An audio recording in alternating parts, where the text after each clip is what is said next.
समझना पड़ेगा, भाजपा का जो ट्रैप है उसे समझना पड़ेगा। अक्सर मुझसे ये होता है कि टीवी चैनल वाले फोन करते हैं कि इमरान जी ये टॉपिक है और मैं चाहता हूं कि आप डिबेट में आए, तो मैं पलट के पूछता हूं कि उधर से कौन है, तो उधर से एक दो जो बड़ी टाइप के जो प्रवक्ता उनका नाम बताया जाता है, तो मैं उनसे कहता हूं कि माफ करिए मैं जाहिलों से बहस नहीं करता हूं, ये कह के मना कर देता हूं।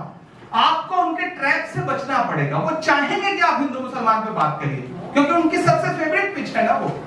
वहां वो स्ट्रांग है, वहां उनसे कोई नहीं जीत सकता क्योंकि उस लेवल तक कोई जा ही नहीं सकता, तो कैसे जीत पाएगा। ऐसे में आप उनको अपनी पिच पे कैसे ला सकते हैं, आप उनको कैसे मजबूर कर सकते हैं कि वो आए और बात करें कि इस देश में दलितों के साथ क्या हो रहा है, वो बात करें कि इस देश में अल्पसंख्यकों के जो हक है वो सरकार सिर्फ नारों में बता रही है, सच्चाई उसकी कहां है। सबका साथ सबका विकास कह देने भर से काम नहीं चल जाएगा।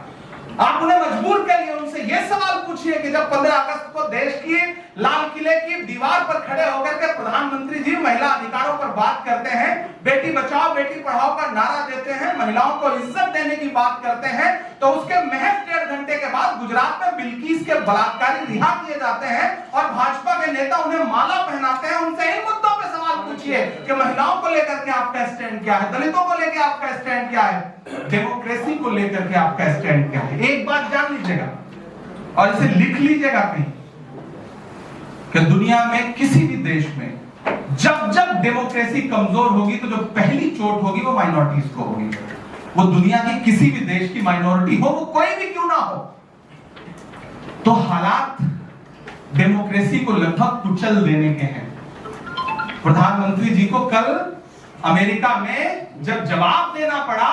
तो वो जो 30 सेकंड का 40 सेकंड का वीडियो है उसमें उन्हें पानी पीते हुए आप देख सकते हैं, क्योंकि उन्होंने पिछले 9 साल में, जिसे वो 9 साल बेमिसाल कहते हैं, इस देश में डेमोक्रेसी को जो रसातल में पहुंचाने का काम किया है वो आज तक कभी नहीं हुआ। और इस देश में डेमोक्रेसी कैसे बचे। राहुल जी ने मुझसे एक बार कहा था,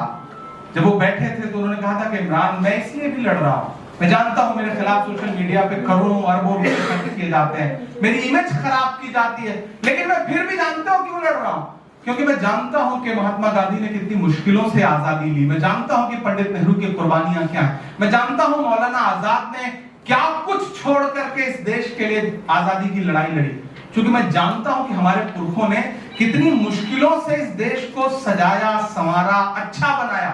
तो आज इसे लुटते हुए देखूं कैसे, चुप कैसे रहूं। तो मैं आपसे भी ये कह रहा हूं कि अगली जो लड़ाई है वो इस बात की है,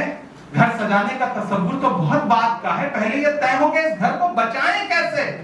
मसला घर को बचाने का है, मसला संविधान को बचाने का है। आप सुबह शाम डॉक्टर बाबा साहब भीमराव अंबेडकर की मूर्ति पर माला पहनाइए, लेकिन इस सरकार के जो इरादे हैं वो ये है कि किस तरह से संविधान कुचल दिया जाए और एक ऐसा संविधान देश पर थोप दिया जाए जिसमें इंसानियत जैसी कोई चीज ना हो, बल्कि उनके बनाए हुए कुछ तथ्य हैं और उनकी बुनियाद पर